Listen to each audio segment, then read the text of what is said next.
प्रयागराज के दलित परिवार के 4 सदस्यों की जघन्य हत्या के बाद उत्तर प्रदेश की सियासत एक बार फिर गर्मा गई। गौरी नरसंहार के नाम से जाने जाने वाला यह हत्याकांड देश भर में दलितों के खिलाफ होने वाली हिंसा के इतिहास में एक स्याह पन्ने की तरह दर्ज हो गई है।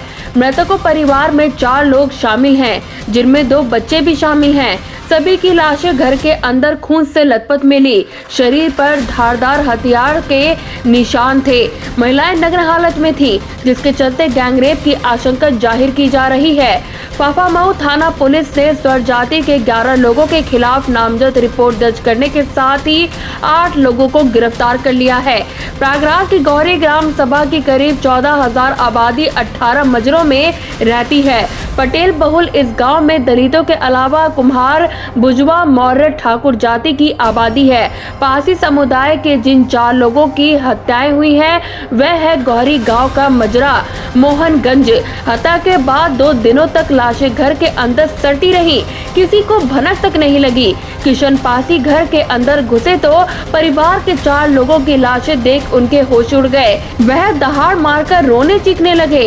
किशन के भाई और भाभी की खून से लथपथ लाश अलग अलग चारपाइयों पर पड़ी थी। भतीजे का शव जमीन पर था। भतीजी की लाश कमरे के अंदर थी। हत्यारों ने सभी को बेरहमी से काट डाला था।